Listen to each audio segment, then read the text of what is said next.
ক্যালিফোর্নিয়ার স্ট্যামফোর্ড ইউনিভার্সিটির একজন প্রফেসর ফ্রেডরিক লাস্কিন, ওনার একটা আর্টিকেল আমি পড়েছি। ওখানে উনি গবেষণা চালিয়েছেন, অনেক মানুষের মধ্যে গবেষণা চালিয়ে দেখেছেন যে যারা অন্যরা ক্ষমা করতে পারে না এদের রোগবালাই বেশি, কষ্ট বেশি, আর যারা সহজে ক্ষমা করে দেয় এরা সবসময় শান্তিতে থাকে।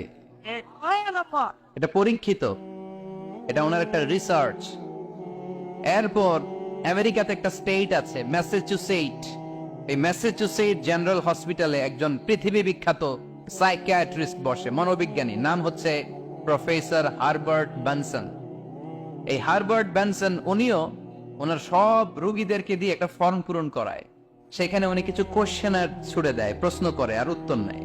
পরে জরিপ করে উনি দেখতে পেয়েছে ওনার যে সমস্ত রোগীরা মনের ভিতরে রোগ, এই রাগ, এই ক্ষোভ, এই হিংসা বিদ্বেষ এগুলো অন্তরে পুষে রেখেছে, এদের স্ট্রোক করার এবং হার্ট অ্যাটাক করার রেটিংটা বেশি, এরা মেন্টাল স্ট্রেসে ভোগে বেশি। আর যারা সহজে ক্ষমা করে দেয়, মাফ করে দেয়, এদের মধ্যে এই রোগ বালাই নাই। যেরকম সুবহানাল্লাহ, ওয়াল আফিনা আনিন নাস, আজকে থেকে আমরা মানুষের ক্ষমা করে দিব। কারো জন্য অন্তরে কোনো হিংসা বিদ্বেষ পুষে রাখা যাবে? অনেকে এগুলো বলতে চায় না, পেলে পুষে বড় করে আর ভিতরে খালি জ্বলে। ভিতরে কি করে? এই জ্বালাও পোড়াও আমরা বয়ে বেড়াতে চাই না। মুস্তাদে আহমদ ইবনে হাম্বলের হাদিস, চমৎকার একটা ঘটনা, কানগুলো খরগোশের কানের মতো খাড়া করে শোনেন। আল্লাহ রাসূল সাল্লাল্লাহু আলাইহি ওয়াসাল্লাম কোন একটা মজলিসে একজন আনসারী সাহাবীর ব্যাপারে ঘোষণা দিল, বলল এখন যে সাহাবী এসে বসবে সে সাহাবী জান্নাতি। আনসারী সাহাবী এসে বসলো, সবাই তো অবাক, আমাদের কারো ব্যাপারে বিশ্বনবী এই কথা বলল না, এই আনসারী সাহাবী জান্নাতি। আবার কয়েকদিন পরে আরেকটা মজলিসে বিশ্বনবী আবার ঘোষণা দিলেন, এই মুহূর্তে এমন একজন সাহাবী সেইখানে বসবে, এই সাহাবীটা জান্নাতি। সবাই খেয়াল করে দেখলো, আগের মজলিসে যেই লোকটাকে বিশ্বনবী জান্নাতি বলে ঘোষণা দিয়েছে, আজকেও ওই সাহাবী এসে ওই জায়গায় বসেছে। তৃতীয় দিন আবার বিশ্বনবী বললেন, এখন একজন সাহাবী এখানে এসে বসবে, সে জান্নাতি। সবাই খেয়াল করে দেখলো, ওই সাহাবীটাই আবার এসে বসেছে। সবাই অবাক, কি আজীব, কি আছে এই সাহাবীর মধ্যে, যে সাহাবীর ব্যাপারে খুব বিশ্বনবী তিনবার ঘোষণা দিলেন যে সে জান্নাতি। সবচেয়ে বেশি অবাক হয়েছিলেন সাইয়েদনা আব্দুল্লাহ ইবনে আমর ইবনে আস। মনে মনে ভাবলেন, এটা তো চারটেখানে কোনো কথা না, বিশ্বনবীর অ্যানাউন্সমেন্ট। দুনিয়ার বুকে বিশ্বনবী তিনবার এই আনসারী সাহাবীকে জান্নাতি বলে ঘোষণা দিয়েছেন, নিশ্চয়ই এই সাহাবীর এমন বিশেষ কোন আমল আছে, এমন বিশেষত্ব আছে যেটা আমাদের মধ্যে নাই। যেমন করি ও কে সাহাবীর ভেতরের সব খবর আমার জানতে হবে। সাইয়েদনা আব্দুল্লাহ ইবনে আমর ইবনে আস একবার পরিকল্পনা করে ওই সাহাবীর বাড়িতে চলে গেলেন, যে বললেন, ভাই আমার আব্বার সাথে কয়েকদিন ধরে ঝগড়া, আমার ঘরে থাকতে মন চাচ্ছে না, তোমার বাসায় মেহমান হয়ে এসেছি, যদি তুমি অনুমতি দাও তোমার বাড়িতে 3 দিন মেহমান হয়ে আমি থাকতে চাই। কয়দিন? শুনতেছেন? বুঝতেছেন? কষ্ট হচ্ছে না তো? ওই আনসারী সাহাবী বলে, আহলান ওয়া সাহলান, খোশ আমদেদ, এ আমার সৌভাগ্য, আমার মেহমান হয়ে আপনি থাকবেন, আসেন আমার ঘরে থাকেন, এই ঘরে আমি থাকি, আর এই ঘরটা মেহমান হিসেবে আপনারে দিয়ে দিলাম, থাকেন। এবার আব্দুল্লাহ ইবনে আমর ইবনে আস খুব ভালোভাবে ফলো করতে লাগলেন, কখন এই আনসারী সাহাবী কি করে। 1 দিন 2 দিন 3 দিন পর্যন্ত ফলো করার পরে সাইয়েদনা আব্দুল্লাহ ইবনে আমর ইবনে আস এমন কোন বিশেষ আমল এই সাহাবীর মধ্যে খুঁজে পায় নাই। 3 দিন গভীরভাবে পর্যবেক্ষণ, অবজারভেশনের পরে বিশেষ কোনো আমল ওনার চোখে পড়ে নাই। এবার 3 দিন পরে তো চলে যাওয়ার পালা, ঠিক কিনা?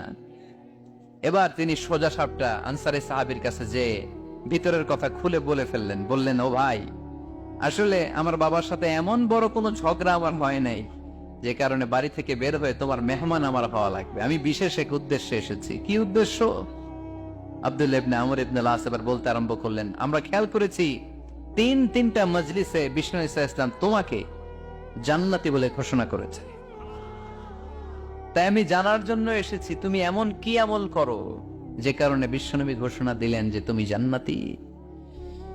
কি এমন বিশেষ আমল আছে তোমার, আমার একটু বলো, আমি ওই আমল করে জান্নাতি হতে চাই। আল্লাহু আকবার। এবার আনসারী সাহাবী মুখ খুললেন। উনি বললেন, ও ভাই আব্দুল্লাহ ইবনে আমর ইবনে আস, এমন কোন বিশেষ আমল আমার নাই। হালাল পন্থায় রুজি করি, ব্যবসা করি, নামাজের সময় নামাজ পড়ি, রাতে এসে ঘুমিয়ে যাই, ফজরের আগ দিয়ে উঠে তাহাজ্জুদ করি, সময় মতো জিকির আজকার করি, কোরআন তেলাওয়াত করি, কিছু দান সদকা করি। সবাই যা করে আমিও তাই করি, স্পেশাল কোনো আমল আমার জীবনে নাই। তবে আব্দুল্লাহ ইবনে আমর ইবনে আস, শুনে রাখো, একটা কাজ আমি প্রতি রাতে করি, হয়তোবা এ কারণেও বিশ্বনবী আমার ব্যাপারে এমন ঘোষণা দিতে পারে। আব্দুল্লাহ বললেন, ও আনসারী সাহাবী, কি কাজ তুমি করো? এবার আনসারী সাহাবী বলতে লাগলেন, প্রতি রাতে যখন আমি আমার বিছানায় ঘুমোতে যাই, আমি কারো ব্যাপারে কোনো রাগ, কোনো হিংসা, কোনো ক্ষোভ অন্তরে নিয়ে ঘুমাতে যাই না। ওই দিন যার সাথে যা হয়েছে সবাই রে মাফ করে দিয়ে মিটমাট করে একটা প্রশান্ত অন্তর নিয়ে আমি বিছানায় ঘুমাতে যাই। ওই দিনে কেউ আমার গালি দিছে, কেউ আমার বকা দিছে, কেউ আমার বিরুদ্ধে মিছিল করছে, উল্টা পাল্টা যে যাই করুক না কেন, আমি কিচ্ছু মনে রাখি না। আওবি ইলা ফিরাশি, আমি এমন ভাবে আমার বিছানায় যাই, ওয়ালাইসা ফি কলবি হিকদুন আলা আহাদ, এমন অবস্থায় আমি শুয়ে পড়ি যে আমার হৃদয়ে কারো ব্যাপারে, আমার হৃদয়ে কোনো ক্ষোভ নাই, কোনো হিংসা নাই, কোনো অহংকার নাই, সব রাগ ক্ষোভ ভুলে গিয়ে সবাইকে ক্ষমা করে দিয়ে আমি বিছানায় ঘুমাতে যাই। এজন্য বিশ্বনবী এই সাহাবীকে তিনটা মজলিসের ভরা মজলিসের মধ্যে জান্নাতি বলে ঘোষণা করেছে। এই হাদিস থেকে শিক্ষা হলো, আমরাও যদি প্রতি রাতে বিছানায় ঘুমোতে যাওয়ার আগে সবাই রে মাফ করে দিয়ে মনের যত ক্ষোভ জ্বালা যন্ত্রণা আছে সব ভুলে যে বিছানায় ঘুমাতে পারি, এই সাহাবীর মতো আমাদেরকেও জান্নাতি হিসেবে কবুল করবে কে? পারবেন আজকে থেকে? বিছানায় যাওয়ার আগে কি করবেন? আজকে সবাই রে মাফ করে দিব। যে আমার উপর জুলুম করছে ওই বিচার আল্লাহ করবে। কে কি বললো ওটা দেখার দরকার নাই। কারো ব্যাপারে কোনো ক্ষোভ, কোন তিক্ত অভিজ্ঞতা, জ্বালা যন্ত্রণা অন্তরে রাখবেন? রাখলে লাভ না লস। এটা আরো জ্বালা দিবে আমারে, এটা আরো ভেতর থেকে কষ্ট দিবে। It will burn me inside, ভিতরে জ্বালিয়ে পুড়িয়ে শেষ করে দিবে। এগুলো বয়ে বেড়াতে চাই না আমি। আমি সব মাফ করে দিতে চাই। চিল্লায় বলো ঠিক কিনা?